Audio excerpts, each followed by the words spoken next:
I've been a hermit. I've been a delighted hermit. I've been delightedly working away on my book all week and certainly all day. And I said I would go live to share with you what I've been writing. So that's what I'm doing. But also, what I'm going to do is make sure that you guys can come into this. And we're just going to do this all together.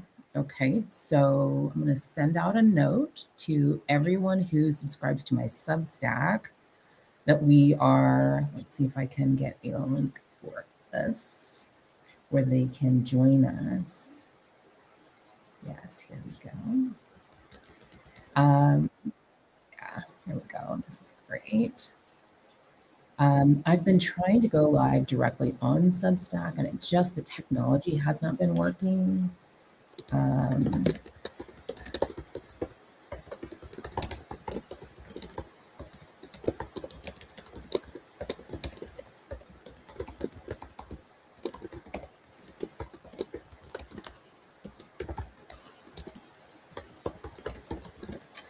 So the technology has not been working, and you know what? I just decided, like, let's just eliminate the friction.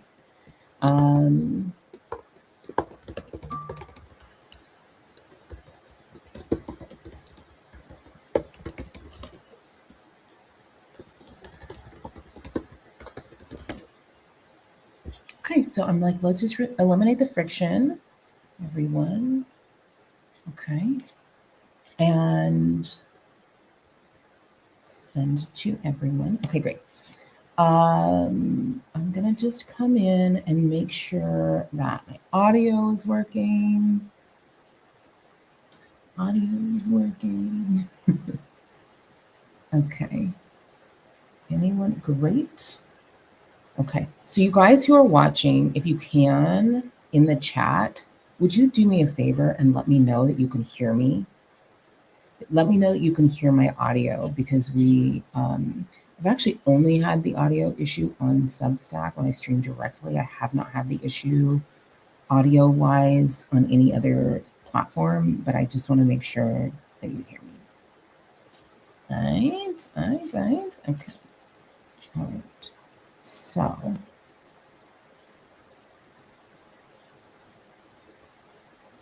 I'm going to actually do a thing. And it might be a feedbacky thing, but that's okay.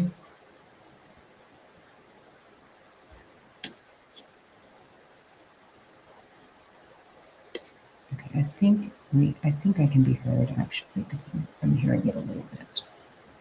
Yeah. Okay, great. Great. Thank you. Hey, it's Super Sheila. Girl, I'm trying to send you an email a little bit later today. I got some things we need to catch up on. Okay, great. So while we are in this season of Tara, this era of Tara, just know I am like, I live at the beach.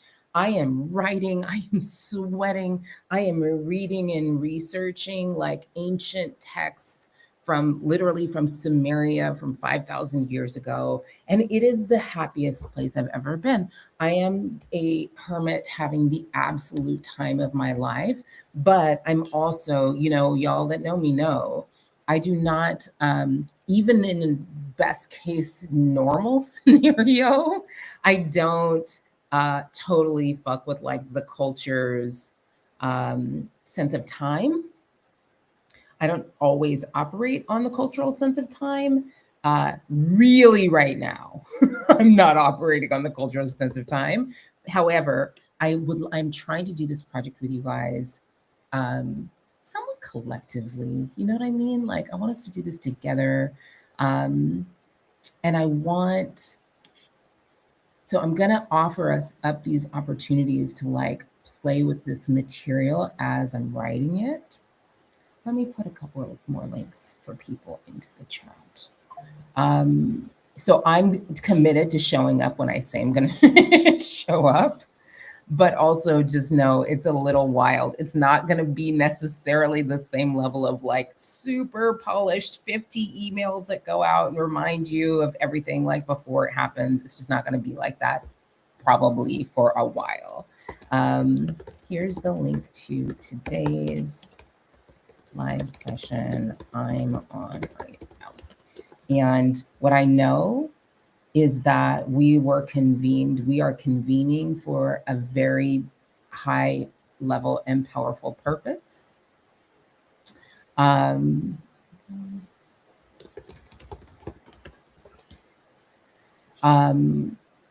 With cosmic implications that are not even limited to our lives or our lifetime, this lifetime. Okay, so it's all coming together. I'm excited. I see you guys coming in. You guys are finding me. I sent out a link. I texted it in the chat. So what we're going to do now is two things. I'm going to try to do this in two parts. I really can't do a super complex technology right now because I'm so sort of dwelling in another like moment of time, in time and place. And I actually had this beautiful realization this week as I was writing of like, you know, I've always been a time traveler. Do any of you guys feel like that?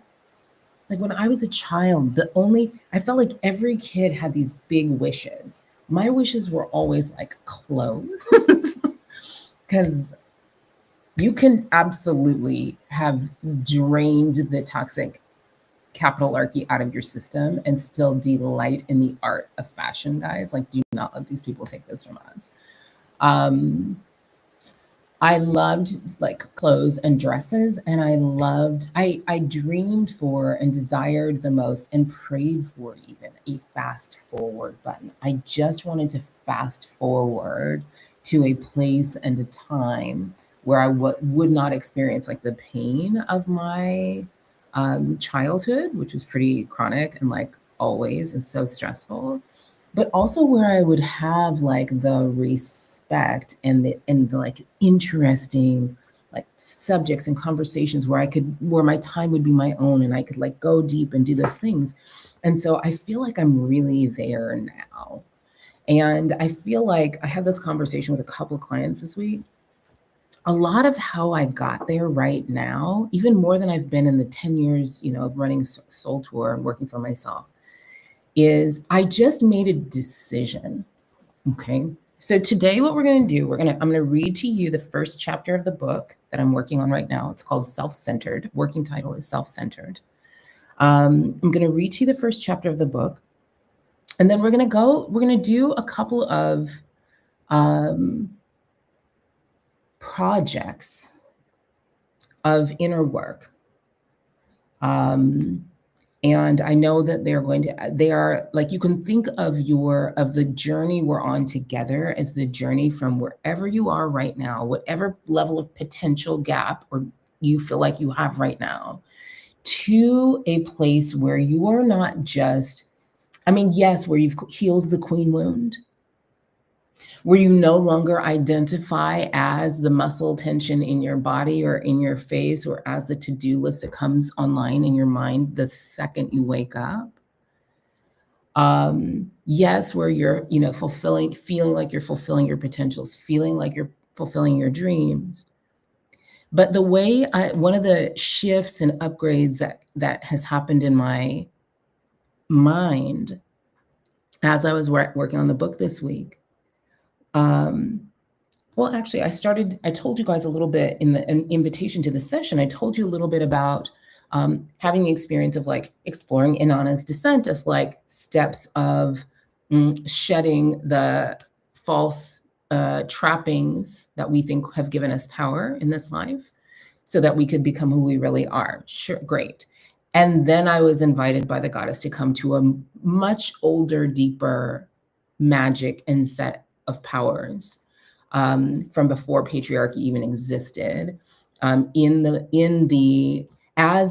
they are made known to us through the poems of the first known named writer in human history, who was a woman named Enheduanna.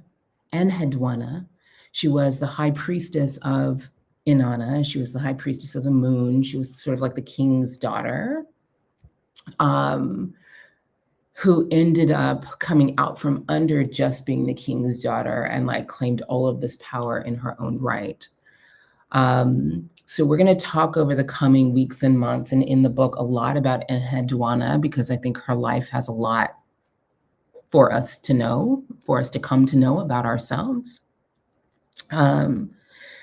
But yes, like as this has been a journey of going from understanding the descent and using the descent as like in the way that Jungians use literature and myth and archetype as a tool for understanding and activating potentials within ourselves, to moving from the descent to the poems of Enheduanna and the sort of most well-known poem. It's a love letter it's a praise and worship song, a love letter, a love poem from a woman to her goddess. And it's called, Enheduanna wrote many of these, but the most well-known one is called the Exaltation of Inanna. And the Exaltation was the first poem that I found to Inanna that didn't have nush. It had nothing to do with no man. It is a list of the powers and attributes of the goddess, not as given to her by anybody, as innate and inborn in her because she is the queen of heaven and earth, period. All right. And so as I thought about the Exaltation of Inanna and read the Exaltation of Inanna as written by Enheduanna, I couldn't help think about what the phrase exaltation means in astrology. Okay. In astrology, and I hope I'll say this, this is not like a technical definition.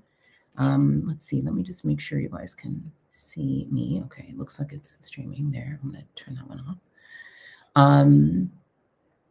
If you have any technical difficulties while we were in this, make sure you just drop it in the chat. I'll check for it, okay? Actually, let me just get this really right. In astrology, here we go. In astrology, an exalted planet, when a planet, every planet goes with this specific zodiac sign, okay? So in astrology, an exalted planet is when a planet lands in the specific zodiac sign that it belongs in. It is able to operate at its absolute highest potential. Not only is it able to operate at high, like to do stuff, to fulfill potentials, to, work and churn out stuff, it feels highly honored. It feels, I saw someone describe this as like, it's like you feel like a highly honored guest in your own hometown. Right? It feels comfortable. The traits of the planet are like celebrated and fully expressed. And I kept thinking about how when I was really like deep in studying the old OG, like science of the mind, New Thought, metaphysics teachers, right? Like Florence Scovel Shinn and H.M. Lee Cady and Wallace Wattles. I think specifically Florence Scovel Shinn often talked about this idea of like defining our definition of success being well-being. And the way she defined well-being was as a square. There were 4 sides of the square of well-being: health, wealth, wisdom, and perfect, she said the words over and over again, perfect self-expression. Perfect self-expression. And I often have, over the years, sort of shied away from using the phrase perfect self-expression so as not to trigger that toxic capitalarchy, like magazine cover airbrushed concept of perfection and perfectionism because I know that's an issue that so many of my students have dealt with over the years. But what she meant when she said, when Florence Scovel Shinn says perfect self-expression, she doesn't mean you're doing it right. You get an A like Pavlov's dog, or, a good girl, good dog, good little cog performance. When she says perfect self-expression, she means this exaltation that you are fulfilling your potentials, you're fulfilling your dreams, you feel highly honored in your life. You are the guest of honor in your own life. And you feel comfortable in your own skin. You inhabit the fullness of who you are. So it's very like what we talk about when I say every definition you've ever been taught of success is probably wrong. The only definition of success that matters is that you know your true self. And let me actually hold on. I want to say this exactly right because there's nuance to this definition. And I have written it a lot of times. Okay. You know your true sacred self, which includes your unique spirit, personality, likes, dislikes, gifts, dreams, and desires, your wiring, how your Ferrari brain works, what it needs to work, your design, and I do mean human, and your shadows too. Like success includes coming to know and deeply love all the parts of yourself. All of the parts of yourself, including the ones they told you were disgusting, irresponsible, unrespectable, dangerous, everything you've been stuffing down, hiding, holding back for your entire life and dragging around in what the Jungian psychologist Robert Bly called the long bag we all drag behind us. That's why he said for men at 50, people start to get healthy, can start to get healthier than they've ever been before, because the fear that kept them dragging that bag around is gone. I say for women that we have the potential to get healthier in the years leading up to and following our 50th birthday, because a lot of that toxic capitalism is drained if you let your big self and your big dreams call forth the fullness of who you really are.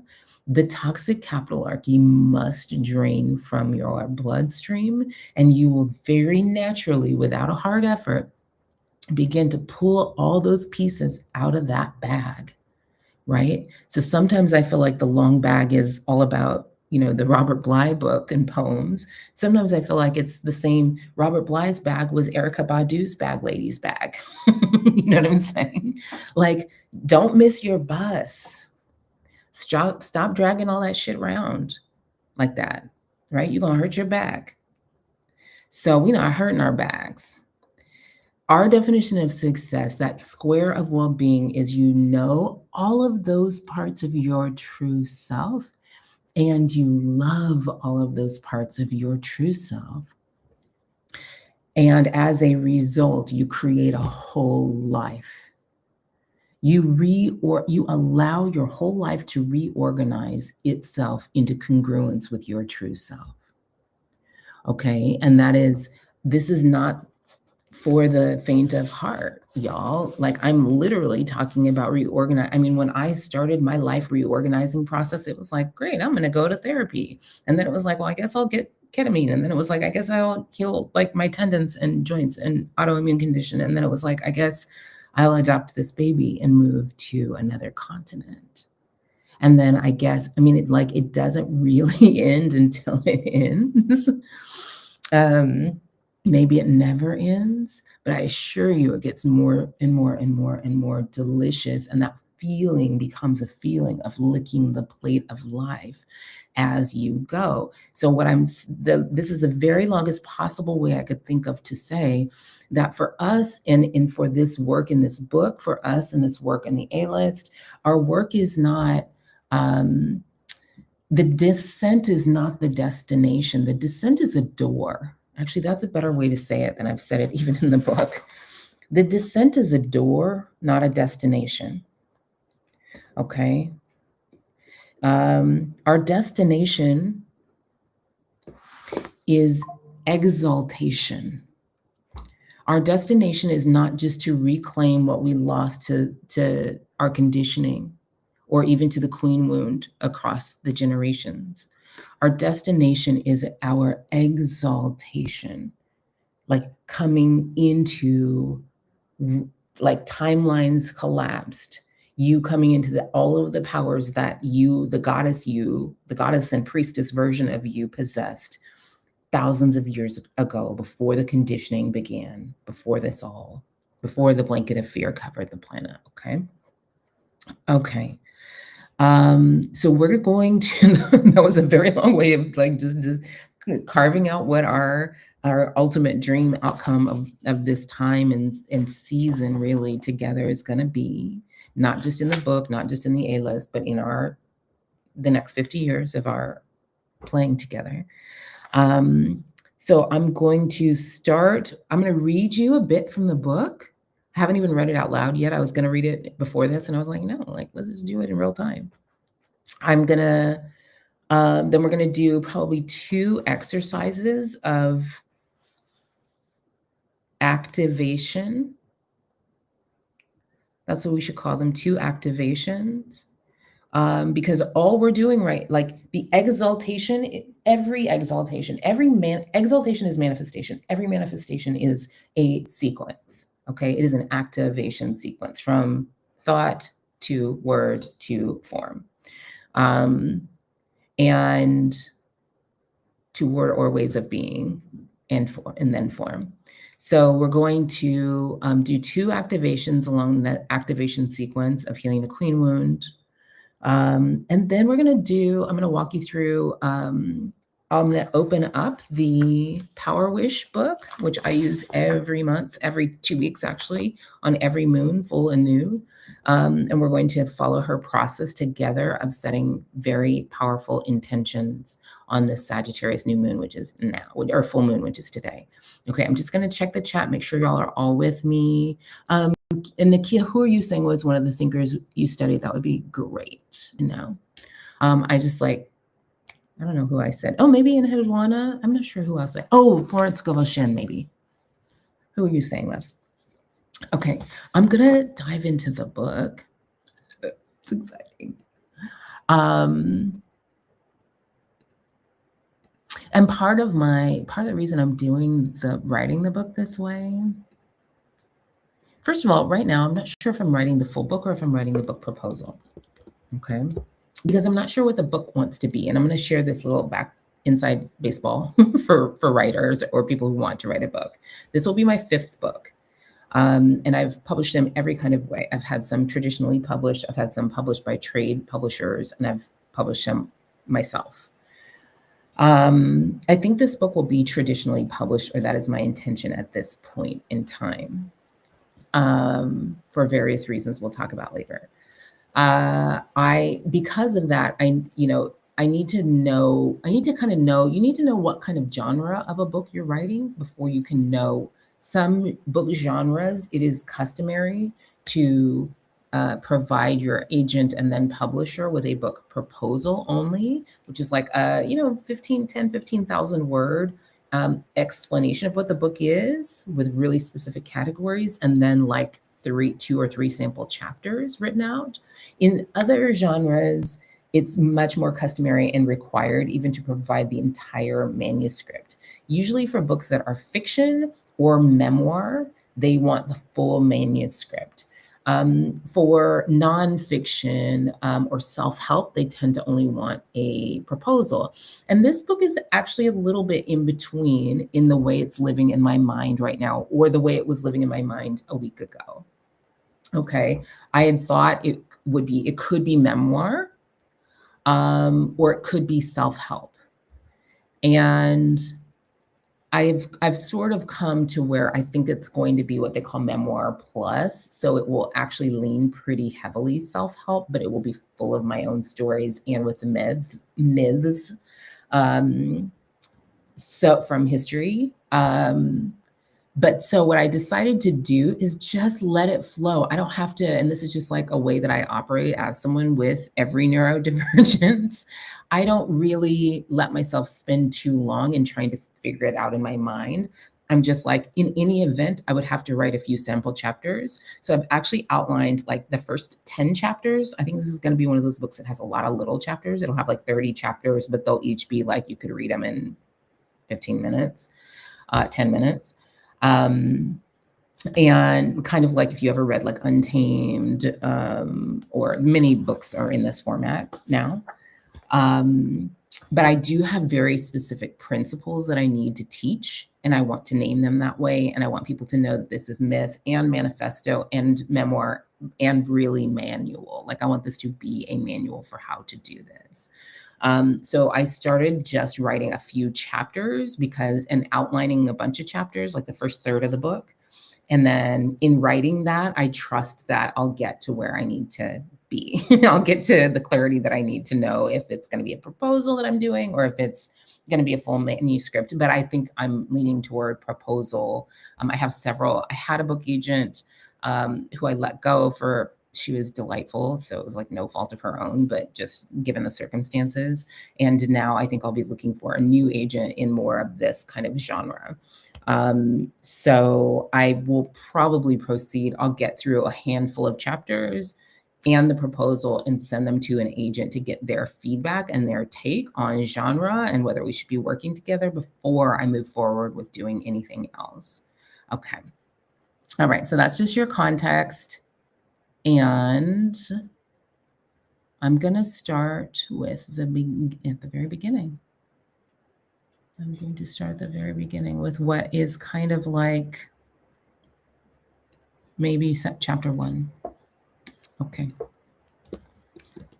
And what am I looking for? I just want you to sit back and read it and enjoy it. And if something really resonates or sticks in your mind or lands for you, let me know. You can put that in the chat. Otherwise, I'm not really in a like, I'm looking for feedback. Did you like it? That's not really my style. Okay. Chapter 1. El enemigo está aquí. El enemigo está aquí. El enemigo está aquí.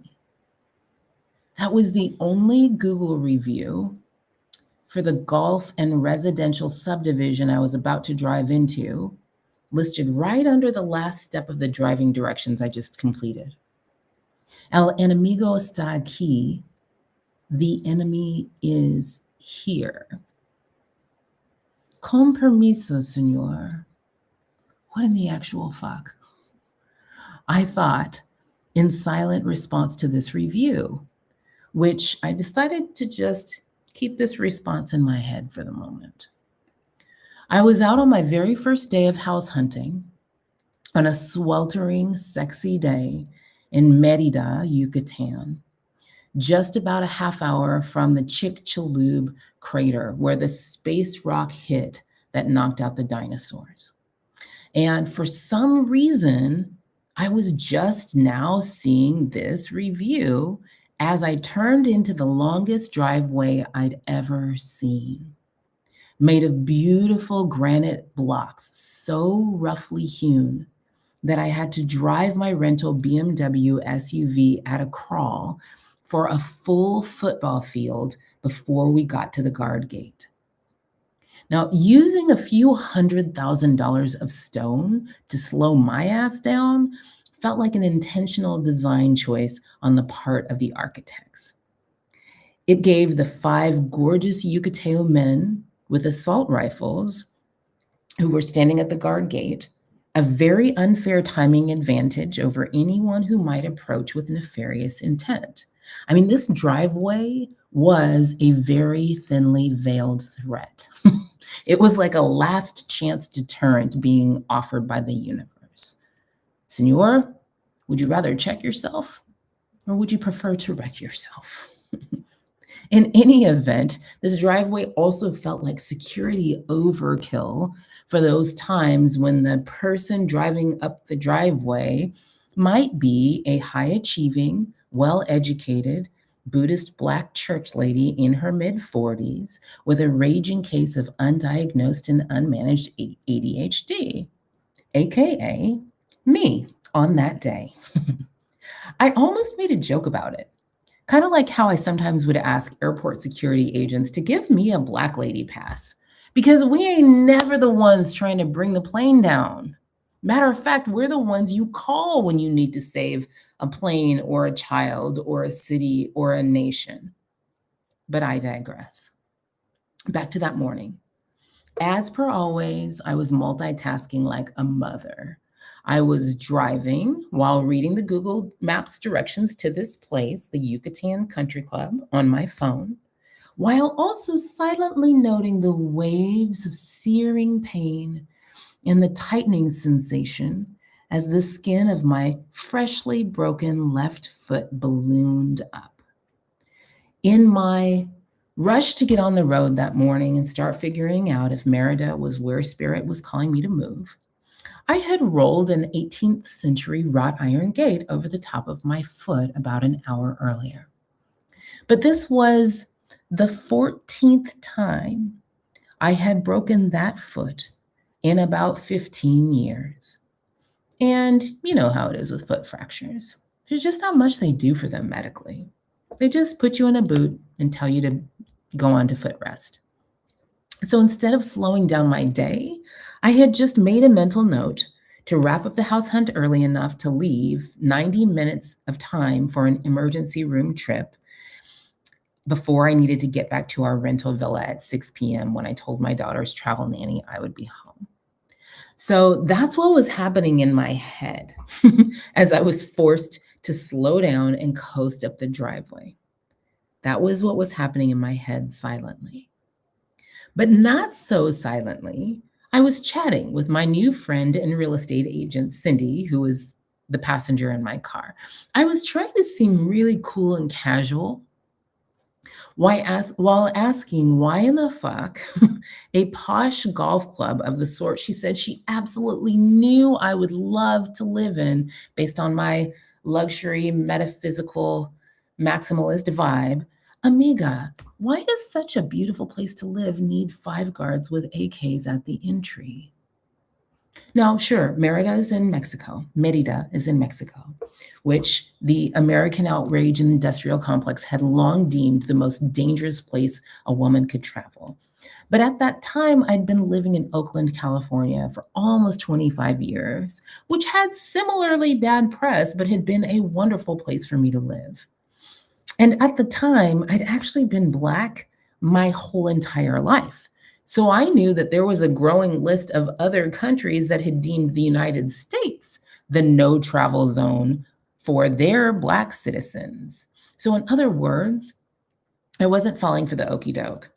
Merida was among the top 3 safest cities on the planet. It had a stellar reputation among single moms in the online groups. And I was not house hunting in some low budget barrio. This was a top ranked country club. So what was up with this review, with the guards, the armed guards, Cindy, I asked. Cindy was a beautiful young 3rd generation Meridana who had done her undergrad at UC Berkeley, where I had gone to law school. And when I asked her this question, she chirped right back, "Oh, the cartels live in here. And they just like to have the best security money can buy. I think the president has a house in here too. Just imagine if you live here, you will feel so safe." I don't think I will, Cindy, my stream of consciousness replied, silently. The fever dream paradox of having armed guards with assault rifles ready to battle what's out there while the cartels are inside the gates seemed like it could possibly have had something to do with that Google review, because el enemigo no está allí, está aquí. But the insanity of training that level of firepower on what could be out there when you know for sure some of the most violent men in the world are in here seemed not to have even occurred to this beautiful, brilliant, ambitious, well-educated young woman in the passenger seat beside me. And on that, she's in very good company, because this is the exact same thought distortion that gifted modern women have been doing for at least the past 100 years or so. We have been so busy turning our intellectual firepower, spiritual armaments, time, money, and energy on the chaos cartels that have been distracting, dispersing, and depleting our life force energy that we cannot even see the label from inside the jar. But if we could see it, I know exactly what that label would say. El enemigo está aquí. The enemy is within. Okay, that's our first read of chapter 1. And it really kind of came to me because I decided to use this story and metaphor for many reasons, and I'm doing a lot of foreshadowing throughout this chapter on like themes and things that will come up again many times throughout the book.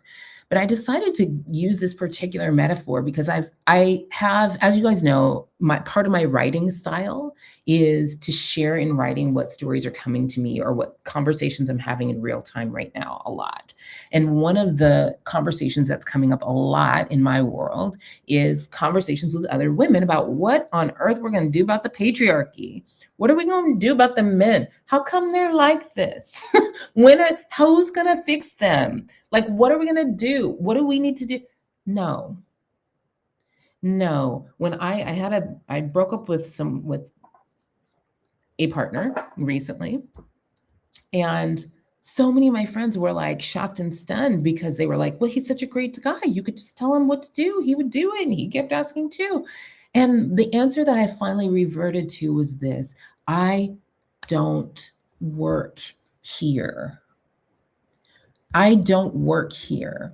I'm very clear about what works for me. I'm very clear on what people need to do to be in my presence and world, and they do it or they don't do it. I do not do labor to try to get other folks to change. In fact, when I started, I was hearing some really smart women talk about gathering their convening to fix something about business in the United States.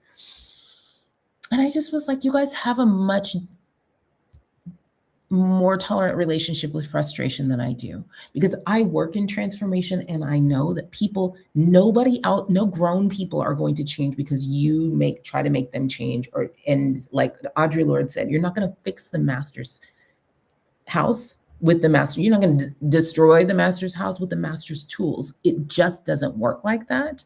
But what I also see is that, is that age-old adage about how if you walk into a dark room and you don't want it to be dark, you don't fight the dark, you just turn on the light. You just turn on the light. And I see so many women who have all of this light that they haven't learned how to access or activate or turn on yet. And they never will, as long as their energy is pulled in so many different directions out there. As long as we're out doing all of that, as long as we're busy trying to prove our worth or like trying to pretend that we don't care how we look for men, but then actually like, because you do, but you don't want anyone to like all of that, stressing about money when by people who don't necessarily need to be stressed about money. Like I'm really a big fan of telling my clients, stop pretending you're poor if you're not poor. it's not cute. It does not serve people who actually are, right? So we spend a lot of our time and energy as women externally. This is what Anne Morrow Lindbergh called Zerrissenheit, feeling we're torn to pieces, responding, reacting all the time, when the only thing that I know that allows you to turn on your own light is to stop reacting, turn inward. That's what revolution means. It's a turn, revolve inward, and tap back into your own natural strengths and power. That's how you turn on the light. Us doing that collectively is how we win. Darkness can't win when all the light is on. All right. So that's that's how I envision sort of introducing people to my very radical assertion that the way that we fix our own good idea graveyard, our own revenge, lifetime procrastination, our own queen wound, and heal the planet from toxic capitalarchy is by all of us having that revolution within and getting very freaking self-centered. That's where the name of the book comes from. So let me know in the chat if any of that resonated for you, or like sparked something for you, or resonated for you, or stuck in your mind, or you want more, or you have a question. Drop that in the chat. I'll look in just a second, and I'm going to, let's see here. Great. Great. Okay. I'm going to begin to move us. And I actually have like the next 3 chapters kind of like lined up, but I'm trying to be, I'm working in a really different way with time right now in my life. Like, I think one of the insidious things that toxic capitalarchy has done is invaded, yes, our identity, but also our very understanding of time. And so I'm not rushing, racing, tracking time, forcing. In fact, this process of this book is very delicious and delightful, the process of creating it. So while I'm very very much moving forward, I'm also not, I'm not trying to race through it. I'm trying to savor the process. All right. So most of you know what I mean when I say the queen wound. Does everyone know what I mean when I say the queen wound? I've been writing about it all week. When I talk about the queen wound, other people talk a lot about like visibility wounds. People talk about the witch wound, the idea being that women who have powers or who have access to powers that seem supernatural, but I think are very natural for women, are very hesitant to use those powers or even become consciously aware that they have those powers because witches were once burned at the stake. I think that there is a even sort of larger scope, epigenetic PTSD wound that is like etched onto the cells and DNA of many highly intelligent, gifted women with a destiny for greatness. Okay. And I call that the queen wound. So it's much more than just a visibility wound or block that you maybe picked up in childhood. This is not from your just this lifetime. Okay. It's not just personal to you. The queen wound is ancient, ancestral, cultural, and collective. It is way, way, way deeper and older than your own childhood conditioning from this lifetime, okay? And it dwells in like the collective unconscious of all humanity. It is I would say in my opinion, except that I'm right, so I'm not going to say in my opinion, is like the queen wound is the most repressive energy in humanity right now. Okay, so we're on a part of our journey together is to heal our individual queen wound and collective queen wound, because that's how we turn on the light. And so I'm going to walk us into a couple of activations, I think is the right way to say this. Yeah, on healing the queen wound. This is like some deep inner work we're going to do together. Okay. Now, I think one of the most insidious and sneaky and secret, I think the queen wound is in every generation of women for the last couple thousand years anyways, has had some sort of a veiling perpetuated on them or toward them, okay? Some sort of a veiling or silencing effect. I think I call the queen wound, and it's important for us, it's specific to us, because things look really different for us, because we were not trained as children to be overtly submissive or overtly silent. We were not necessarily trained as children to be quote unquote cute but mute. In fact, we were actually trained that we needed to, yes, do all of the things to please and perform and perfect and produce, but also like really be like vocal and outspoken and want success and pursue business and pursue careers, right? Which is like really kind of a mind fucked. So one of the most insidious ways that I see the queen wound pop up is in women who have been able to use their energies and genius to build other people's projects, design empires. You know, they were successful at school or at work, but when it comes to their own things, they feel like they're going to vomit or die, or like there's just like the energy drains from their bloodstream, right? And I think even more than just that, there's a really common pattern I see in women with the queen wound where they don't even know what they really want. They've kind of only been taught that it's okay to want something for themselves as long as it could make money or could, or after they reach a money milestone, then they'll be able to do their thing, right? I have had that particular manifestation of the queen wound until like 15 minutes ago, guys. And so when I started this session saying, I've had a number of you reach out to me and be like, whoa, like you were always kind of like on fire, but this is like a very next level of energy we're seeing from you.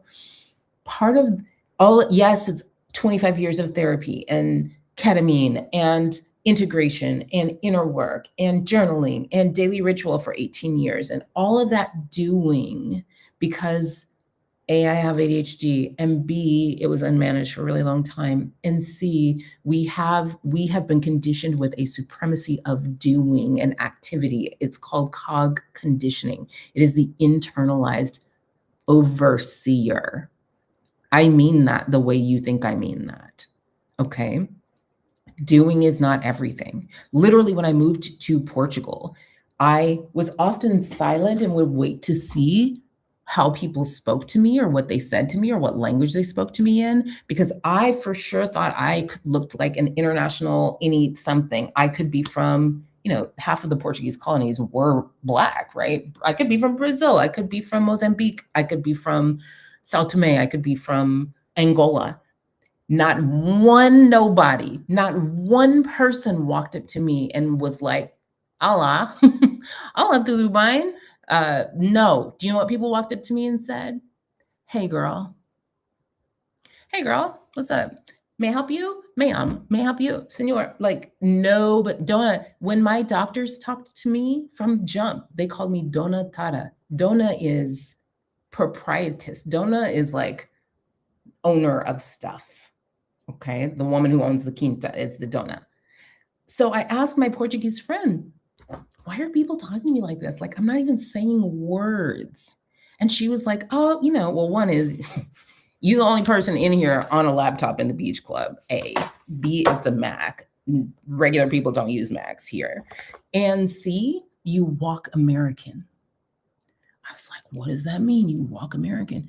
You walk American. She said it means you walk really fast and you always walk like you're going somewhere. And I was like, but I am. And she said, but we're not. And at the time, I thought that was so crazy. Like, what do you mean you're walking and not going anywhere? Until now, when I'm like, no, sometimes like I carve specific days of the week out where London and I can just not have to be anywhere. Like, just walk around the center of town and not have to be anywhere. Go to the beach, not be anywhere. All right. So this like over commercialization of our own time and life force is forced and creates a situation where we don't always know what we really want, and or we create false prerequisites. We won't let ourselves want what we really want or go after what we really want or pour our resources into what we really want unless and until we hit a monetary target. And then it's like you got to pay the overseer their tax before you let yourself have access to your own resources. And for me, what reversing that looked like was, yes, all that doing and all of that stuff, and it was good work. But there was also a moment in time very recently. This is why I say midlife is the golden window of opportunity to do this work. There was a time where I just decided, I've always said I wanted to write for a living. And I've always done a lot of writing in my businesses. But I've also always said before I could just be only writing, I'd have to do this, I'd have to do that. The business would have to be here. I'd have to turn and there was just a day where I was like, you know what? This is what I do now. This is just what I do now. Everything else must reorganize around this. The first thing I do in the day, in my work day, is give myself 4 hours to write. How many hours do I have to work? Most days, 4 hours. You know what I mean? So if it's not consistent with the writing life, I'm not doing it anymore. And one plug I will give was I started to read a book called, I've read the book now, called Write for Your Life. It's an old book called Write for Your Life. And if you're somebody who wants to spend more time writing, which I know many of you do, it's not even about the craft of writing. It's really about the identity of a writer and the daily practices of a writer. And so there's actually this really old school affirmation writing practice inside the book Write for Your Life, which is written by Lawrence Block. And it's like the oldest version. It's like, write these affirmations 20 times. And I was like, oh my gosh, like affirmations, I've done this like what? And then I was like, no, what if I just do them? I write, this is what I do. The book is called Write for Your Life. This is what I do now. I'm just going to do what it says. I'm going to stop interrogating it or trying to be too cool for school. And I noticed there were a few of them I had some real resistance to, and I wrote those too. I stopped telling myself I've written better affirmations or declarations than this. I've made, thousands and thousands and thousands of dollars on my own No, I just did it. And it's really unlocked an energy. Okay. So what I want to share, so this is preface or prologue for this exercise we're going to do right now. It's called tonsillar regrowth.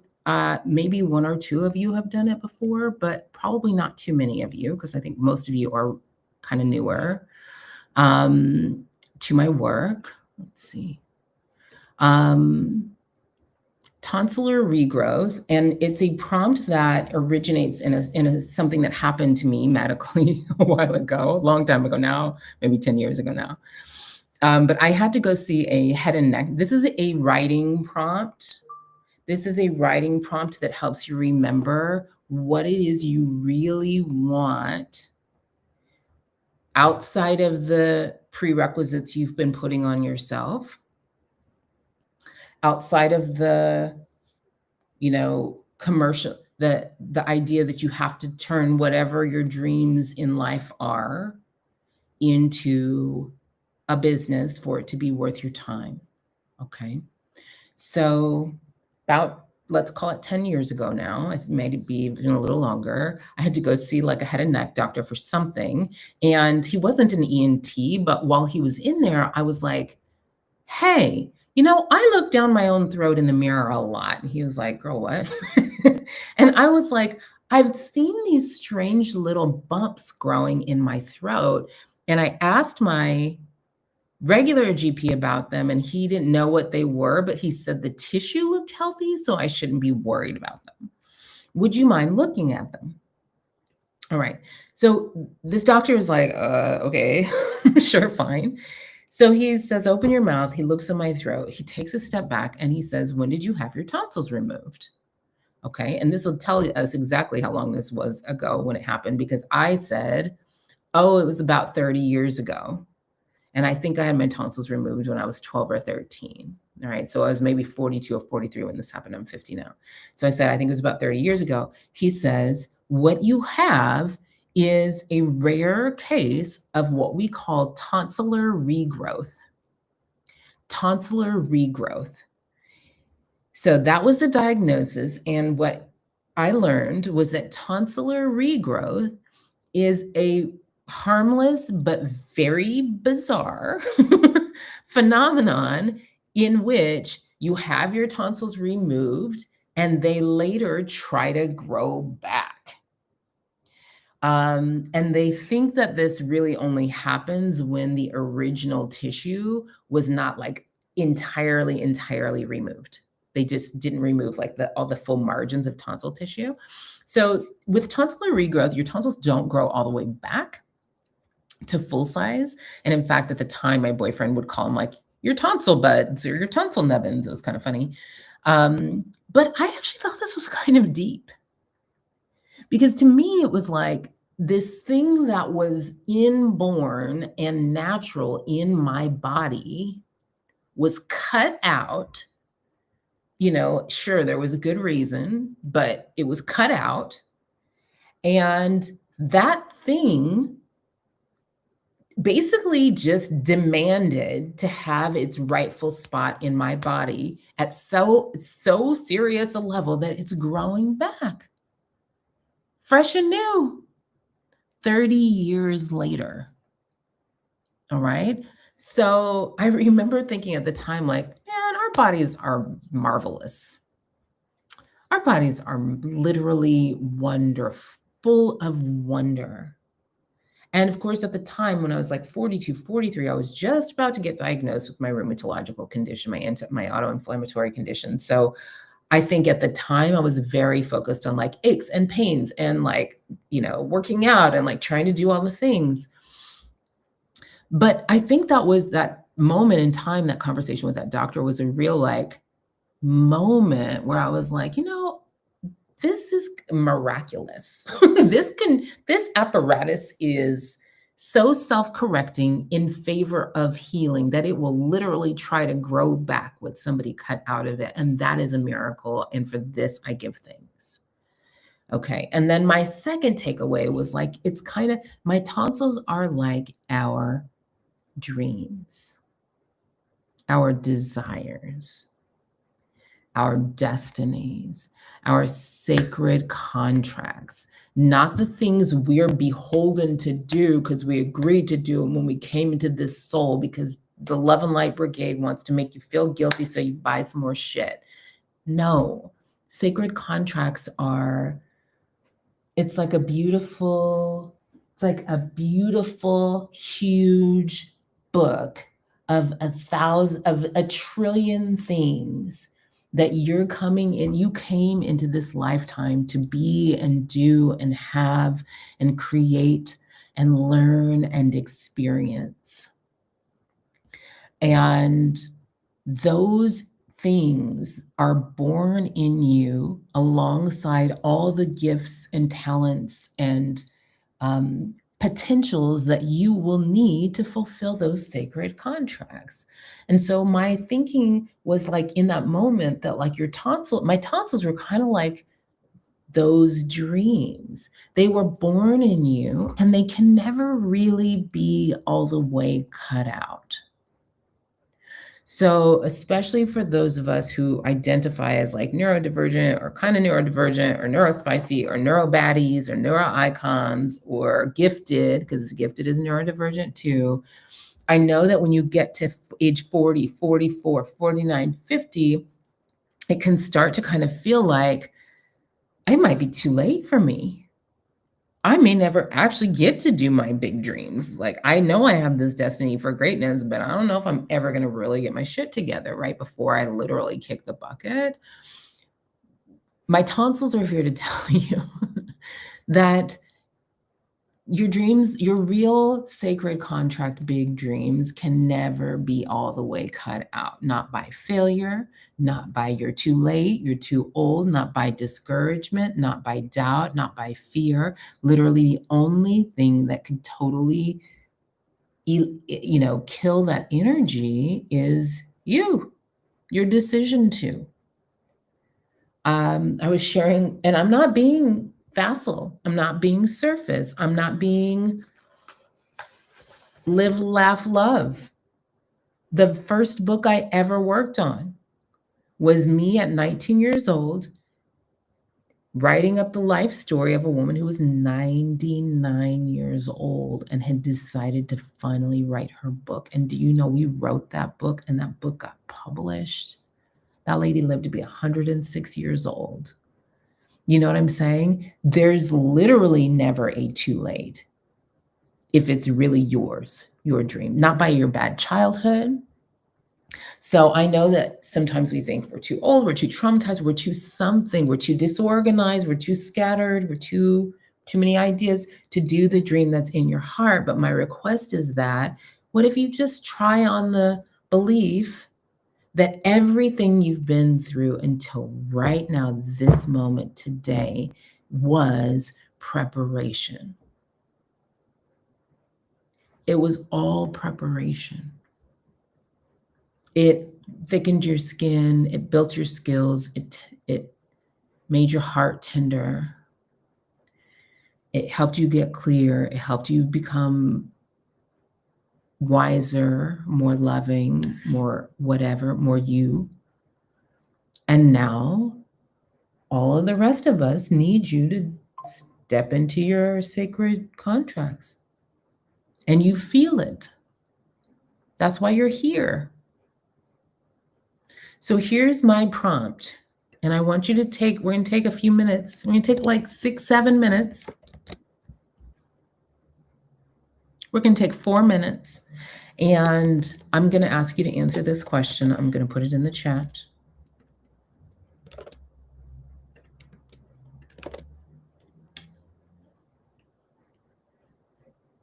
I'm going to give you 7 minutes.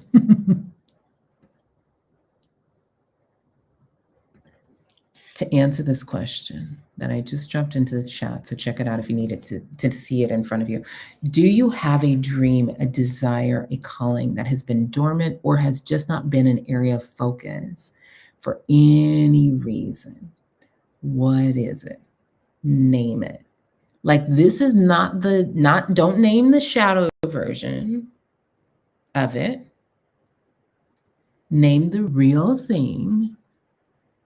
My client Emily would call it your secret dream, right? Name the real thing. It's just to you. I'm not asking you to publish it or anything else.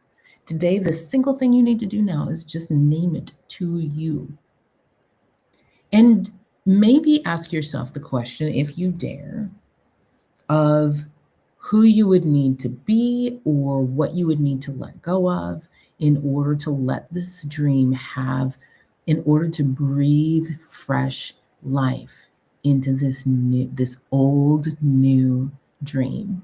Okay, I'm gonna put a timer on for a few minutes and then I'm gonna be quiet. Timer for 5 minutes.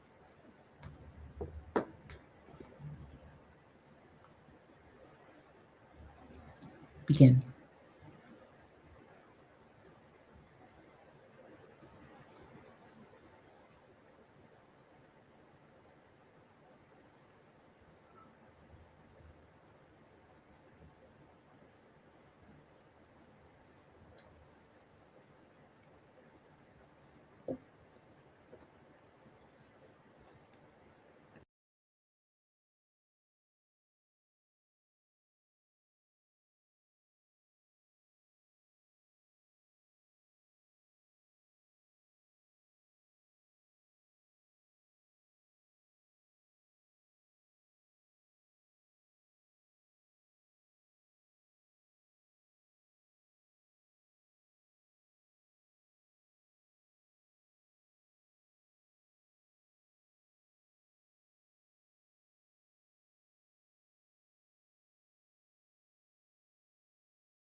Okay, guys, we are back.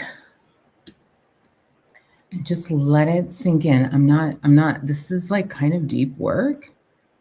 And I know if anyone has anything they'd like to share in the chat, they are welcome to.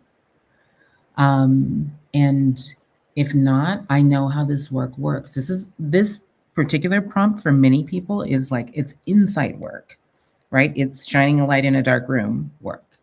So how insight work works is it, you know that we operate as beings in stimulus and response, and the insights that you have in these times where you're like, oh my gosh, I'm seeing what needs seeing to myself. I'm saying what needs saying to myself.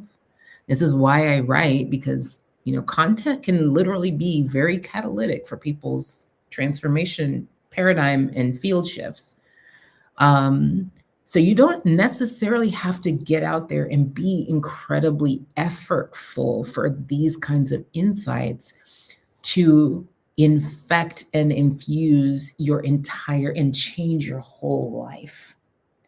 Because what happens is the next time you have that stimulus response, the next time you have that, desire to do something, you're trying to do something and you self-sabotage or self-silence or self-repress, you see the pattern a little bit. You're like, oh, that's not what I really want.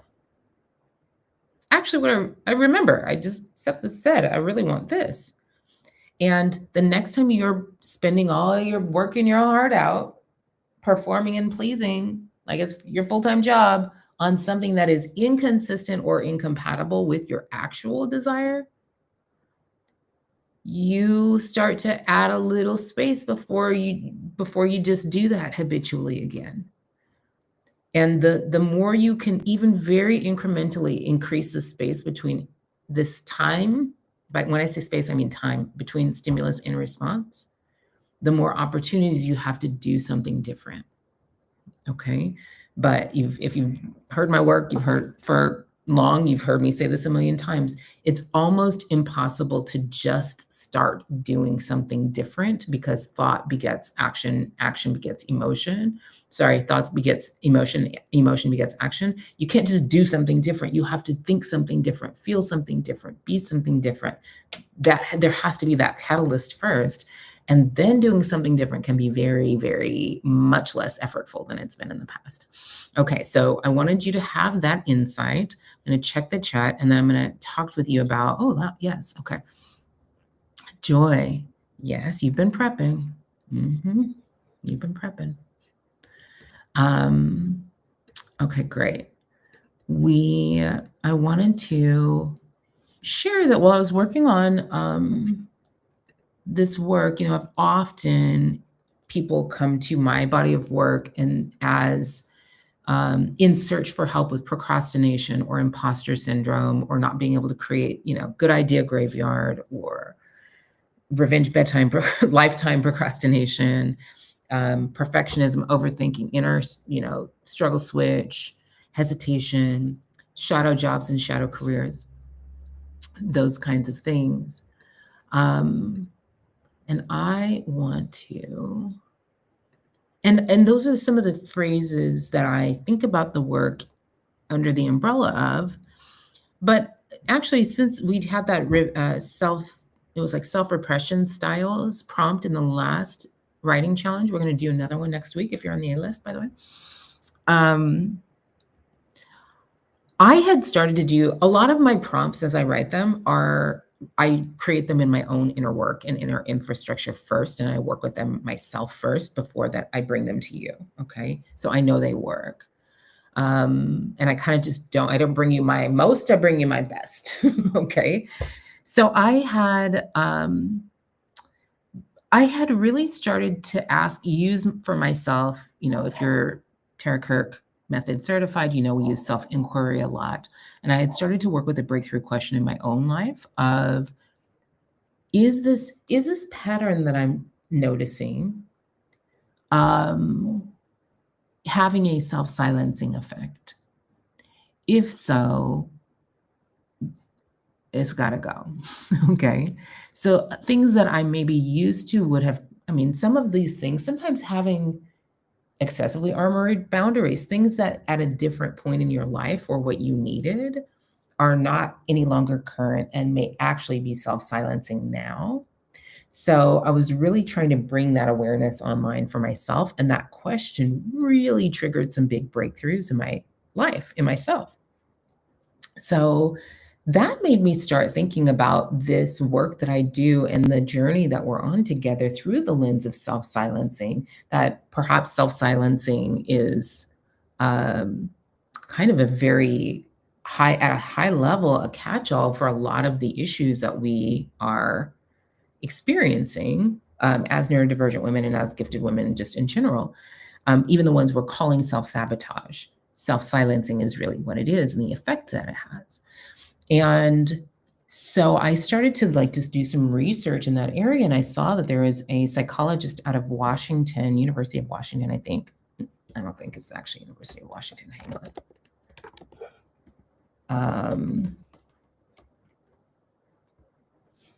Her name is Dana Crowley Jack. She is a psychologist at Western Washington University. And she's wrote many books in the 80s and 90s on self-silencing in women. And I think that the time, and it's really self-silencing as linked to depression and other very negative health outcomes, because self-silencing creates very negative health outcomes, which I can tell you from personal experience. But there was also a place where my work, so I looked at her self-silencing books and self-silencing scales. She actually had an instrument, like 31 questions to help people rank women, score how self-silencing they were. And it was very, insightful in terms of the way she had addressed and like put together sort of sub patterns of self-silencing. She had very much tied it together to patriarchal, like traditional gender roles. She had 4 subscales, like only one way of self-silencing was like actively stopping yourself from saying words. Many other patterns she deemed self-silencing, like actively suppressing your own feelings and opinions and boundaries to prevent disagreement, disapproval, or abandonment. Divided self, the feeling of losing touch with your own authenticity, creating this divide between what you truly feel and how you present yourself to others, which we know is a thing very relevant to almost everyone, all of our late diagnosed neurodivergent women. Self-silencing can take the form of care as self-sacrifice, like the belief that being a caring partner means prioritizing the other person's needs and desire, the other person and their needs and desires over your own, even to your own detriment. And I would extend that to the belief that being a caring partner means prioritizing your children's needs and desires too frequently to the detriment of your own well-being. And externalized self-perception, the tendency to evaluate your identity, worth, and behavior through the eyes and approval of others. Now, she wrote the self-silencing scale, right, in the, let's say, 80s and 90s. So it was for, generation, for women who were adult women at that time. I started, when I came to her scales, I thought, wow, like there's a whole, my update to this work is the queen wound, because we were not trained to do these things in overtly submissive, self-suppressing ways. But because we were trained to be good little cogs in the capitalist machine, we have extended externalized self-perception. It's not just us evaluating our identity, worth, and behavior through the eyes and approval of, e.g., like romantic partners. It's like through the eyes and approval of bosses, of clients, of companies, right? Of who might read your work and feel a kind of way, of cancel culture, right? For us, again, a lot of us are not overtly prioritizing our romantic partner or like life partner's needs and desires above our own. except many of us are, but we are frequently prioritizing our children's needs and desires, our clients' needs and desires, our employers' needs and desires above our own, frequently to our own detriment.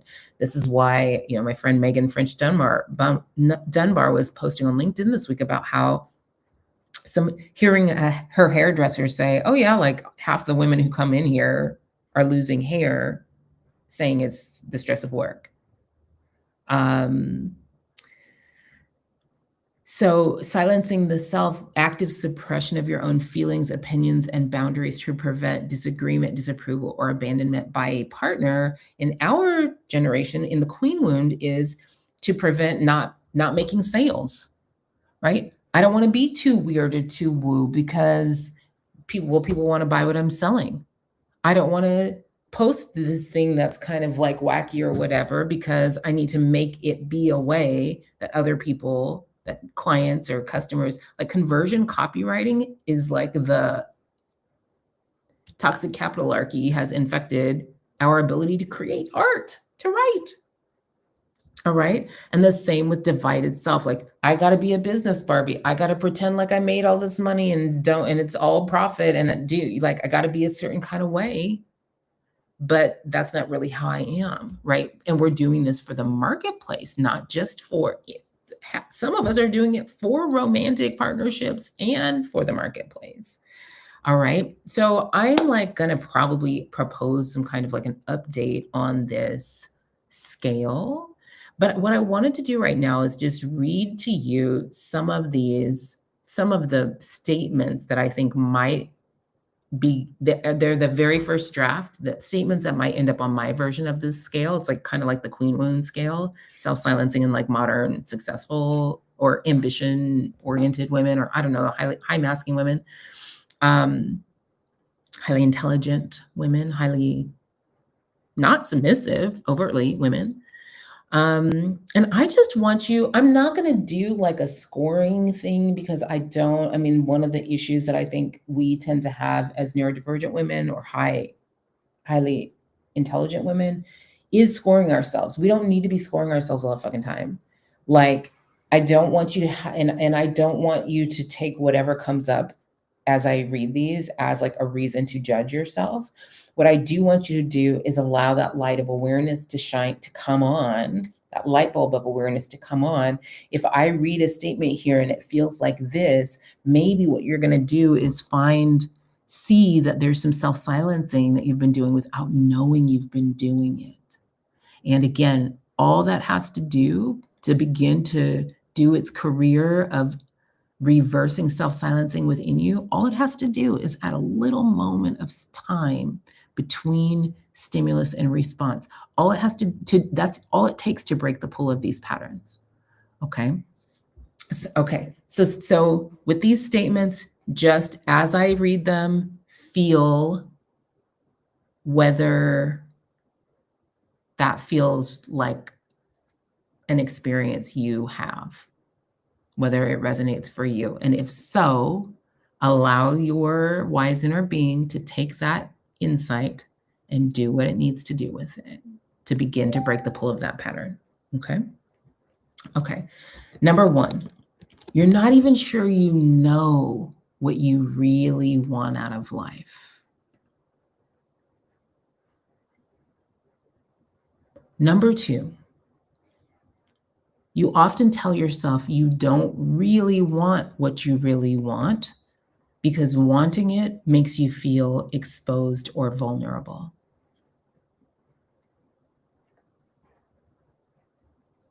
Number 3, you tell yourself you have to make a certain amount of money before you can do your real desires, or you tell yourself that you can only do your real desires if you can turn them into a business that makes money.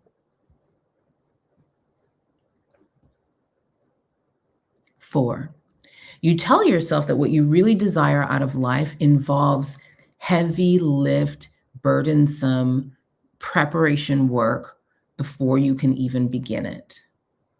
This is that thing where people say, oh, I got to go get a new degree before I'm allowed to do that. I got to go, right? I shared about a client who said, oh, before I can start my podcast, I have to have 40 hours of content recorded. Okay, 5.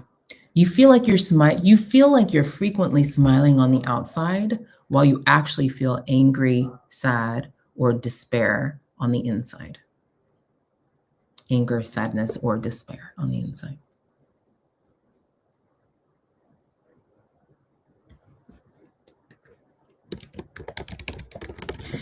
Number 6. Well, let me just make sure. Okay, yeah. Number 6.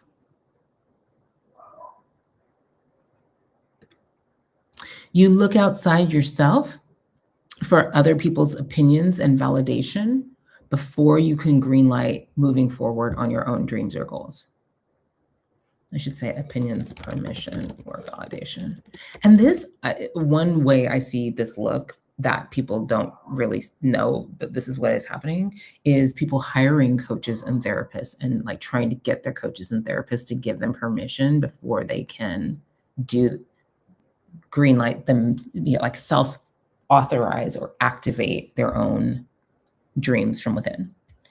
Number 7, you often, and this, Lord, first and foremost, let me say, the reason I can put such powerful, clear, resonant vocabulary to these inner experiences is that I have lived them.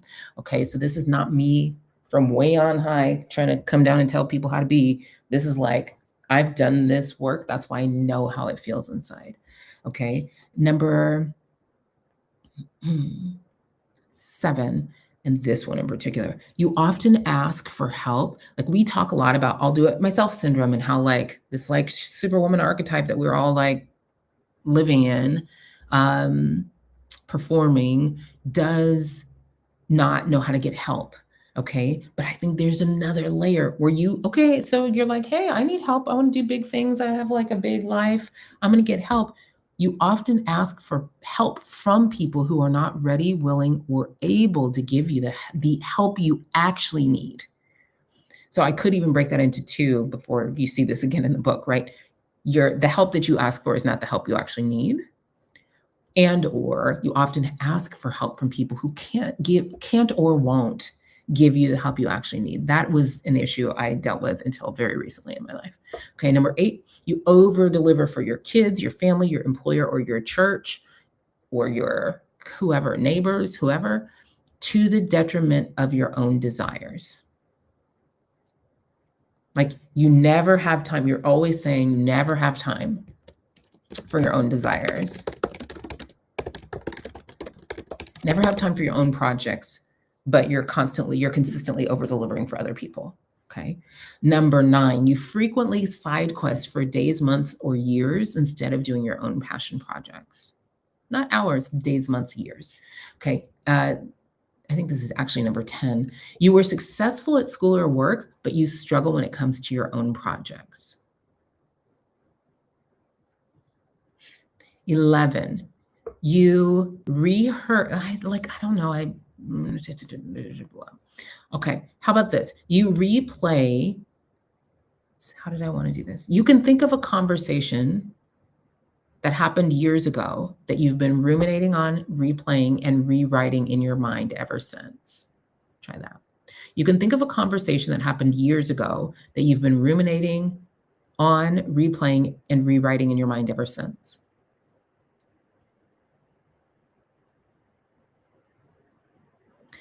You blame yourself for not being able to keep up with all the things that you think you should be doing in your life. This is that kind of like you chronically tell yourself you need to get your shit together.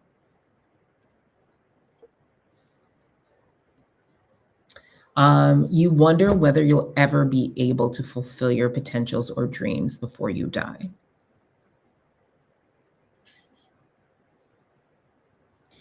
You feel like you might vomit or die if you actually put yourself out there in the world to the fullest.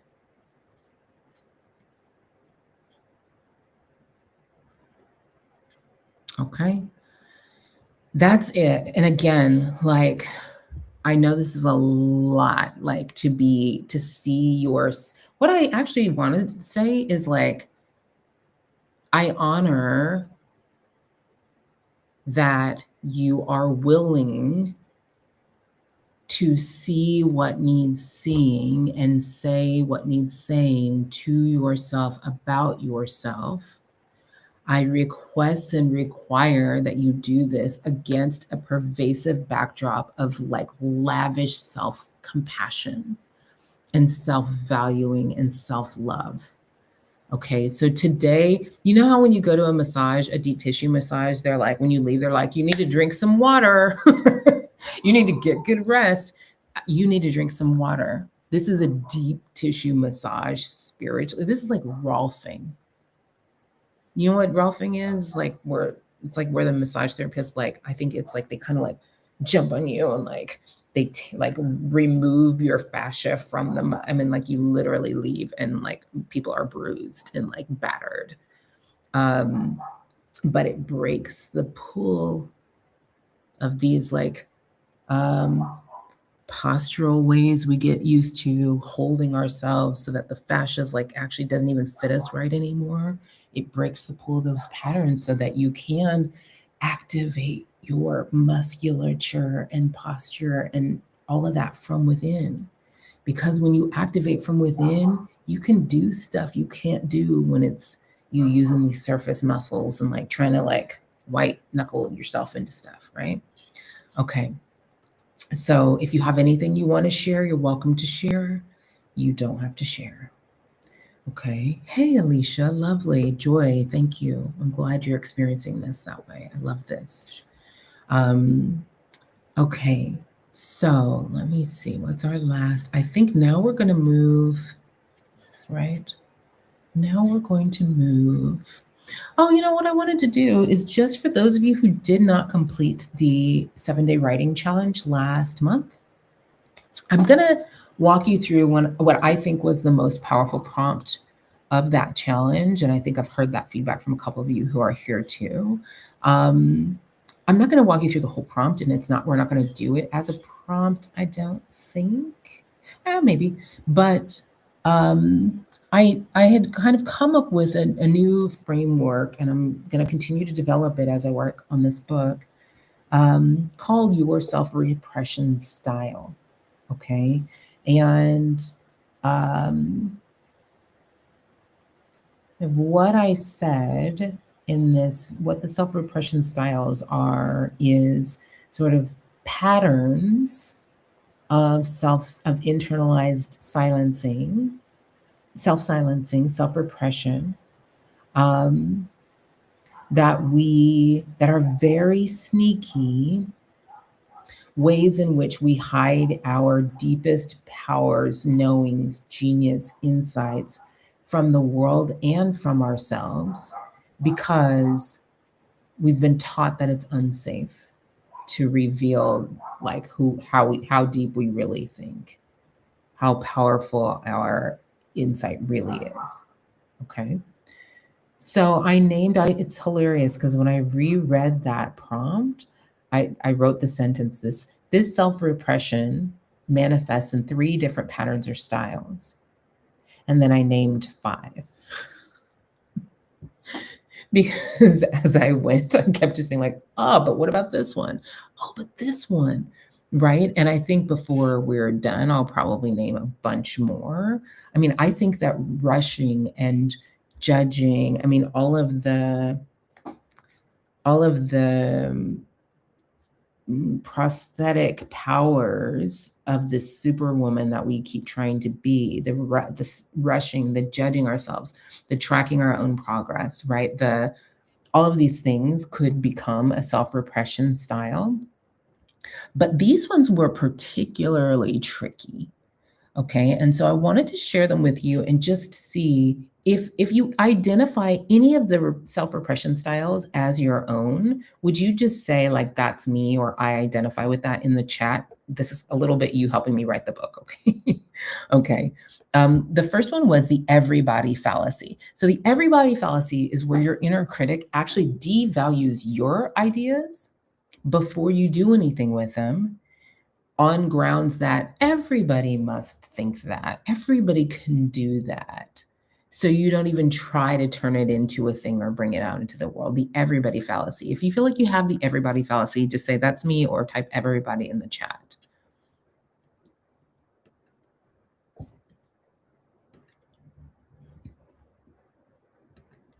Okay. I know there's a little delay, so I'm going to move forward and then I'll just check the chat.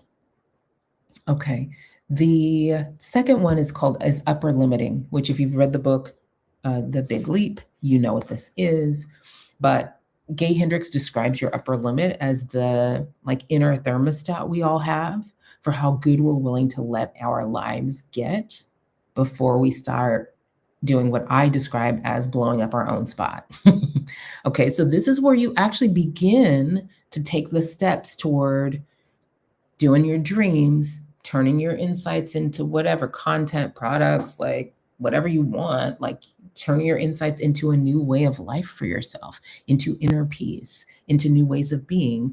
But then you consistently kind of run into tech glitches, financial crises, health problems, relationship blowups that keep your dream from ever becoming your reality.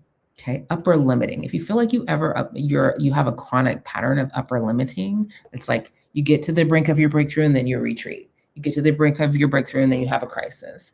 You can type upper limit or type me in the chat. Okay, this one was kind of deep. This one is super deep, actually, because it's a way in which really I see really, really intelligent women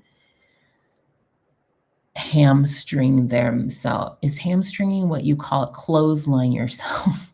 Clothesline, where they just put out a clothesline or stick out a foot in front of themselves and trip themselves up all the time. So this is where you're like, you know what? I'm going to do my dream. I'm going to bring my dream to life. But you chronically select the hardest possible way to do it. Or you add in totally depleting, kind of side questy false prerequisites. So you're absolutely just utterly unable to complete your plan before you run out of steam or energy or interest. You can't really even see that those parts weren't necessary to your desire. This is where I had the client who I was like, hey girl, yeah, that podcast you were wanting to do, here's how I see it. That could really work for your thing. And she was like, oh my gosh, but if I'm going to do that, I have to do 40 hours of content next week. And that would totally, and I was like, whoa, literally, where did you come up with that from? That's hard mode. Okay. Or where you're like, I'd really like to teach a thing about a thing. And then you're like, okay, I guess I have to make 100 modules with 75 lessons and build it and shoot the videos and build it in Kajabi for bruh, what? As Lennon would say, nah, bruh. Okay. If you feel like hard mode is one of your styles, put hard mode in the chat. Okay. Ideaphoria. So ideaphoria is where you have brilliant ideas. You're like, no, my ideas are great. But you have so many of them.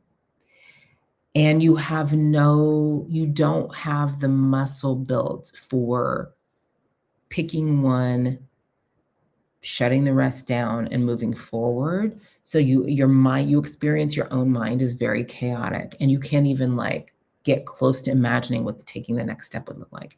If ideaphoria is you're welcome to just raise your hand in the chat, put your right ideaphoria. That is a real phrase. I did not make that one up.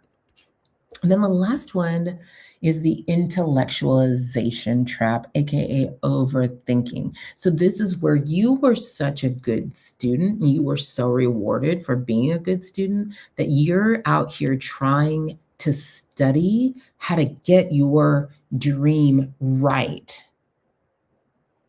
Okay, so you hire coaches, you're taking courses, you're stuck in modules, you do rounds and rounds of revision. By the time the dream that you wanted to create actually takes form, it's like a pale imposter of the real juicy electrical thing that you really wanted to do in the first place. Okay, all right, that's overthinking. If overthinking is a trap that you fall into, put it in the chat. So if you identify with any of these styles as your own, it's helpful for me to know in the chat, but also just to know that just again, shining that light, flicking on the light bulb of awareness on this pattern is your first step to breaking the pattern. Okay. And you can just ask yourself, like, if you've had an idea that you, or dream and it feels like you've been holding yourself back with one of these styles, if any kernel of that dream still feels alive for you, ask yourself this question: what is the tiniest possible natural next step? What is the tiniest possible natural next step? It might not even be completing a whole task. It might be putting something on your calendar, sending an email, Googling something. Tiniest step. Okay. Okay. Now, yes, I mean, we all do that, right? Okay, so the last thing we're going to do is set our intentions for the Sagittarius full moon. If you have the book, if you have the Power Wish book, grab it. If you have it on Kindle, I like to use this book on Kindle. I've been using this book on Kindle every 2 weeks for years. The Power Wish is based, and I asked you guys, to read just the bits of it that I suggested in the invitation. If you didn't, you're totally fine. But I'm not going to go over all of the front matter. The idea of the Power Wish is based on this woman. Her name is Keiko. She's like a very known astrologer in Japan. And her take what is real, what has always been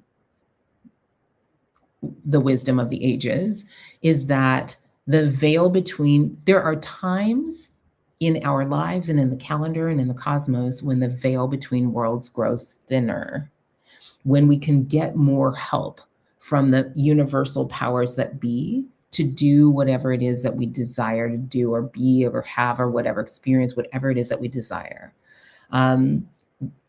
Since time eternal, it has been thought that full moon and new moon are some of those times.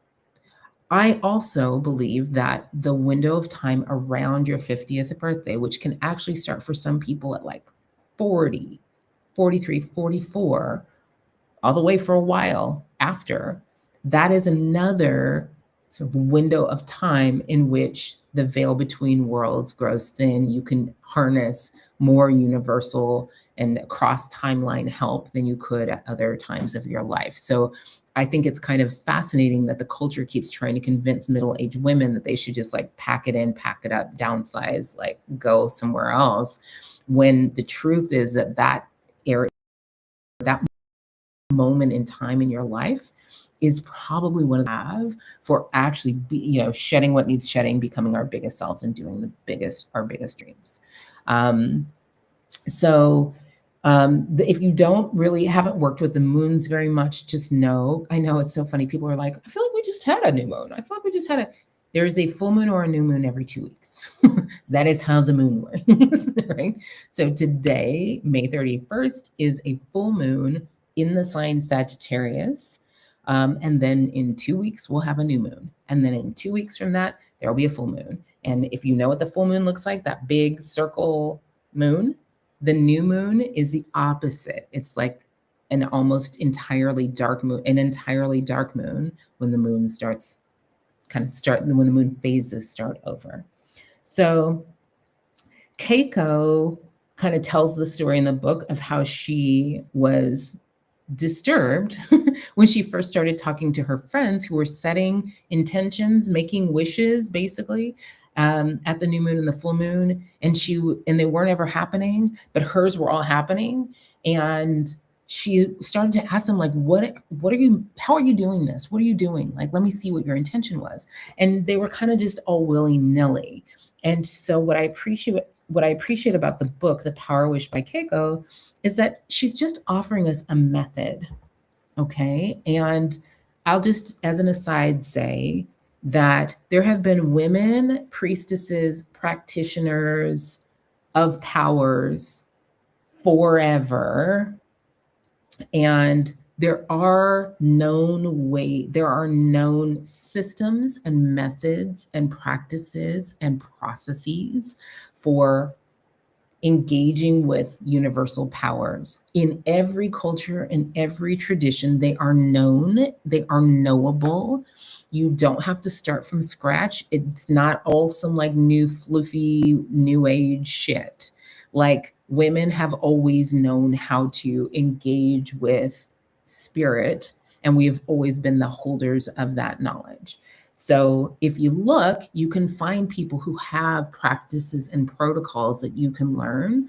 And they're not just to be a like woo whatever, they're actually to become more effective in your life, to access your own powers, like including your brain, and flow the deep genius and magic and intellect and wisdom and resources and smarts within you to the purposes that you desire more effectively. Okay. So I'm not trying to take the mysticism or spirit out of it. I'm also just wanting to make sure that we're like not being influenced by the culture being like, that's so weird or dismissive or whatever.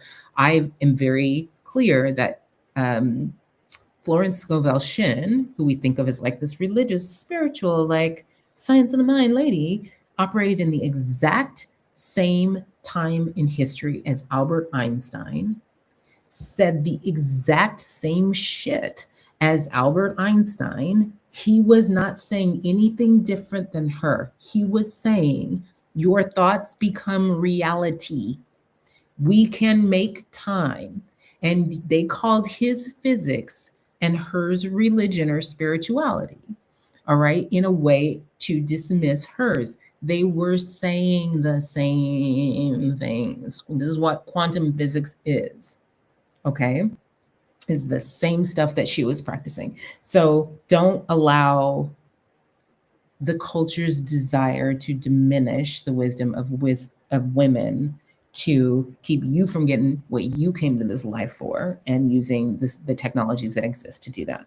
Okay, so what she says is, because the full moon is about like completion, when you state a wish or an intention at the full moon, it is best to state it as though it's a thing that's already done and give thanks that it is done. That turns the universe's like just attention on, which I love the way she talks about this, because if you read the Descent of Inanna in the most, actually in every translation that I've read, it always begins with Inanna, Queen of Heaven and Earth, set her ear, directed her ear to the great below. She's in heaven listening below. That is literally what Keiko is talking about. She says that, the universe is power and that powers are all out there all the time. At these two times, it's easier for universal powers to receive and hear and discern our requests, and they want to help us. But sometimes you have to get them paying attention. You have to make sure they are setting their ear to hear your intentions below. So she has sort of a way that she asks you to preface every full moon wish and every new moon wish to get the universe like knowing, oh, wait, I need to listen to this. I'm being requested. I've been paged. Okay. And then she has a format in which you write your intentions or wishes differently for full moon and differently for new moon, in a way that just like gets the universal powers that be listening and aligned with helping you, with flowing the help that you need to you. So I'm gonna give you, because I did ask y'all to buy this book, and actually let me put the link here again to buy it, because I'm like a big fan of citing my sources, as my client Lindsay would say.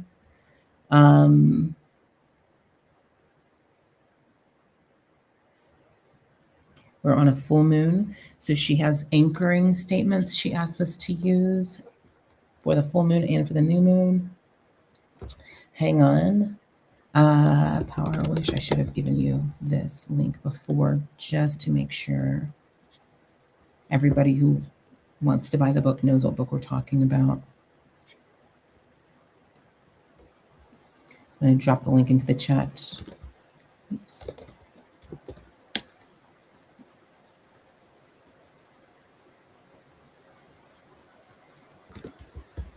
Okay. There's a link. And let's see if this works if I do it this way. I am grateful that my wish has been granted in the fastest way possible by the guidance of the universe. I pledge to share this happiness with the world in every way that I can. I am grateful that the love and light of the universe are always with me. Uh-huh.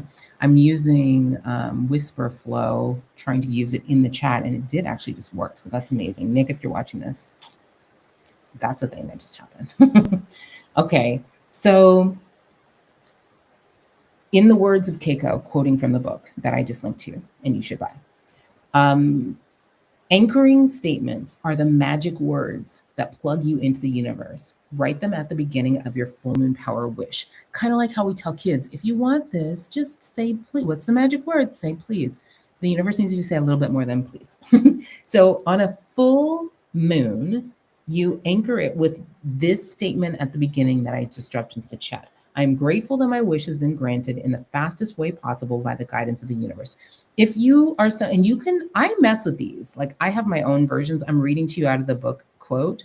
You can say by the guidance of God. You can say by the guidance of the goddess, source, spirit, all that is. Okay. Make it work for you. I pledge to share this happiness with the world in every way that I can. I'm grateful that the love and light of the universe, or God, source, spirit, all that is, are always with me. Okay. So you write that, and you can do this right now. I encourage you to do your power wishes with pen and paper, because you're a little bit writing it for the universe and you're a little bit writing it in here. Get a notebook, get a piece of paper, get a journal, get an index card, and write that anchoring statement out. I am grateful that my wish has been granted in the fastest way possible. It's full moon. So we're saying it's already done. This is not us litigating or negotiating. This is not us begging or supplicating. It's already done. I'm grateful that my wish has been granted in the fastest way possible by the guidance of the universe. I pledge to share this happiness with the world in every way that I can. I'm grateful that the love and light of the universe are always with me, and make whatever substitutions you need to make to those words to make them feel like you. Okay, so keep doing that. I'm going to navigate in the book to, oh, and then just know what we're going to do.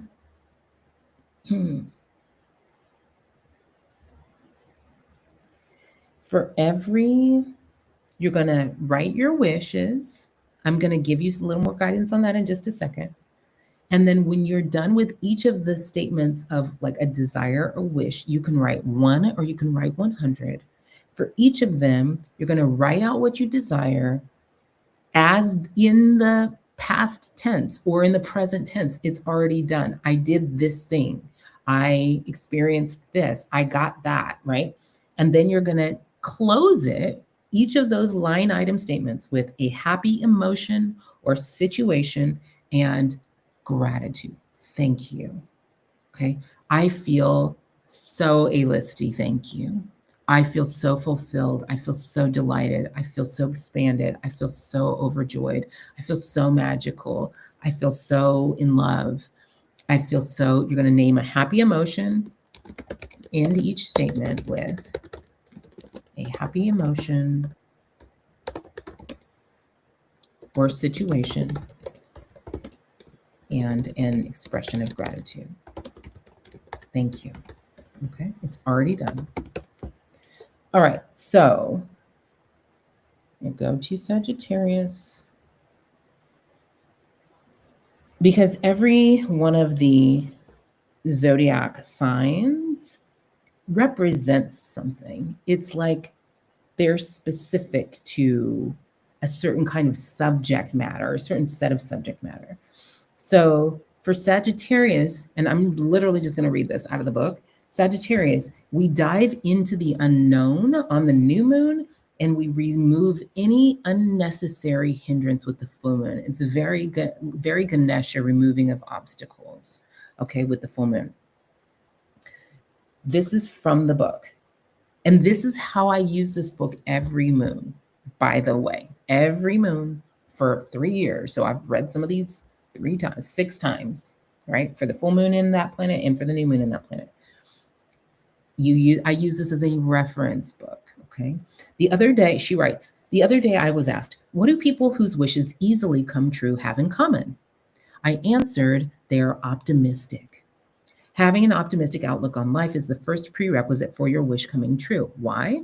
Because everything that happens around you is the projection of your own consciousness. Neither good fortune nor coincidence determines whether your wish comes true. It's all about the state of your consciousness. Being optimistic means interpreting all situations positively and envisioning a bright future. And the sign that helps us cultivate this consciousness is Sagittarius. Sagittarius provides us with endless possibilities and numerous opportunities. Only Sagittarius, with the lucky star Jupiter as its ruler, gifts us with amazing opportunities that feel like windfalls. It's quite a generous sign. So instead of getting pessimistic and assuming your wishes are unrealistic, Sagittarius hates pessimism above all else. Go ahead and ask for anything and everything you want. When it comes to a Sagittarius power wish, we are in Sagittarius full moon today, Sunday, May 31st, y'all. Whatever your wish is, make it big. If you get too humble or settle for a wish that feels reasonable, you are letting the power of Sagittarius go to waste. With Sagittarius, you have to go for the highest and biggest, absolute best outcome you can imagine. If you tend to think negatively, use a Sagittarius full moon power wish to let that go completely. You can literally kind of set like a recursive power wish on the full moon in Sagittarius that you would like to now let. Not only do you want all these big, beautiful things to take place, and they're already done, that give thanks, you feel so great, they're already done. You can also say, you can make a power wish that I released all of my negative, pessimistic habits about thought about my own dreams and goals. I feel so alive. I feel so positive. Thank you. Okay. Sagittarius is also associated with overseas. If you are looking to expand internationally or have a wish pertaining to foreign countries, be sure to make us a global scale power wish with Sagittarius. Okay. So on the Sagittarius, what does she have here? Okay, so she gives themes and keywords.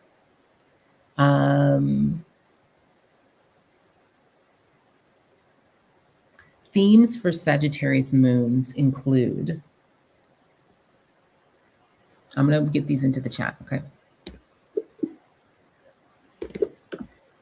The Sagittarius moons help you expand or develop what's currently there, attract opportunities and possibilities, get timely help, even if you're in crisis, live and act optimistically and joyfully, achieve above average results in all things, have good fortune by default, open up and become extroverted, make international connections, enjoy a career that spans the globe, succeed in the fields of mass media, publishing, and law, and they help you with anything related to the hips and thighs. Let's see. In addition, a Sagittarius full moon helps you release, because the full moon helps you release or shed, being irresponsible, flaky, careless, or deceptive, being ambiguous, incomplete, or not thorough, troubles and worries about the lower back, hips, and thighs.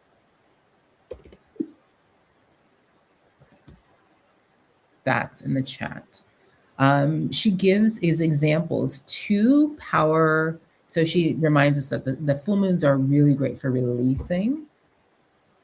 And she says here are some power release wish examples that are likely to come true on Sagittarius full moon. And if you get the book, she literally gives examples that you can take as your jumping off point if you have a hard time like envisioning these wishes. So the first example she gives is, I have total faith that my possibilities are endless. Like I already have it. Okay. I'm now going to make all my dreams come true. Happy emotion. Thank you for so much. Or I'm having fun consciously trying things that used to feel difficult for me. It feels so good to overcome the things I couldn't do before. Thank you so much. So she also gives those are some that are really about like releasing. She gives a lot of examples that are about concrete things, like in a romantic relationship, if that's your desire. Uh, Frankie has such a big heart. He's the man of my dreams. I'm so grateful to have met him. Thank you so much. Let's see. I successfully acquired new clients this month and my sales skyrocketed. It's all going according to plan. Thank you so much. I no longer abandon my work halfway through and I've been able to produce solid results. I'm getting great feedback from my clients. Thank you so much. I'm enjoying my ideal lifestyle of working in the city during the week and spending the weekend at my cabin. Being surrounded in nature beats any health supplement for me. Thank you so much. So those are some examples. I brought in $15,000 this month as a travel journalist. I feel so free and fulfilled. Thank you so much. I stopped going to bed late and began to live a healthier lifestyle. I feel so well rested. Thank you so much. I published a book about glamping and made it a bestseller. Thank you so much. I feel like I'm on the A list. Thank you so much. All right. I learned how to be happy and relaxed around, I don't know, what's a joy instead of getting nervous. I moved to Rome. Thank you so much. You know, I feel so global. I feel like I'm finally in my right place. Thank you so much. Okay, so you get some examples there of how this works. So I want you to just take the time now. I'm not going to keep you on because my kid just got home and I need to go set myself too. But I want you to take a minute or 30 and just set your intentions right now for this Sagittarius new moon. What are you going to release? Sometimes I try to kind of exercise a little bit of a structure around setting intentions for any relationships. And for me, that's often like my partnerships, my teams, my children, my parents, my friends. My friends are very important. Career and business, creative projects, finances, habits, thought habits and personality, health and beauty, anything miscellaneous, just things I want to learn how to do. Those are some of the categories that I like to, you can set one in each of those. You can just set one, you can set 100. Just check it out. Just try it out and see how it goes. It's free. These powers are freely available to you to use, and they desire for you to use them for the purposes of your exaltation, like we talked about at the beginning. Okay. I love you. We're at 2 hours. I'm going to go and I will see you guys soon. If you're not all in the A list. Some of you are coming from other places, but if you're on the A list, know that we do have a writing challenge coming up this week. It's going to be all unrepressing all the prompts. So I'll see you over there. I think we're going to start Wednesday. I'll let you know in advance. All right. I love you.